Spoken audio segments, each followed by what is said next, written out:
भगवान श्री कृष्ण जब माता देवकी और पिता वसुदेव को कंस के चंगुल से छुड़ाने गए तब उनकी उम्र 14 वर्ष थी।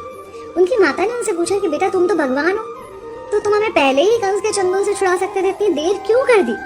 तो कृष्ण जी ने कहा, माता क्या पिछले जन्म में आपने मुझे 14 वर्ष का वनवास नहीं दिया था? माता हैरान रह गई, बोली ये क्या कह रहे हैं आप? तब कृष्ण जी ने बताया कि पिछले जन्म में मैं राम था और आप थी माता कैकेयी और आप ही ने मुझे 14 वर्ष का वनवास दिया था और कर्म फल से कोई नहीं बच सकता माता, इसलिए आपको 14 साल का ये दुख सहना पड़ा। तब आश्चर्यचकित होते हुए माता ने पूछा, तो फिर यशोदा पिछले जन्म में कौन थी? कृष्ण जी ने बताया, वो थी माता कौशल्या, जो 14 साल तक अपने पुत्र से अलग रही थी। उन्होंने उस दुख को सहा था, इसलिए इस जन्म में 14 साल मैं उनके पास रहा और मेरे साथ रहने का माता और पुत्र के प्रेम का सुख उन्हें मिला। कहने का मतलब ये है कि कर्म फल से ना उस युग में कोई बचा था, ना आज कोई बचेगा।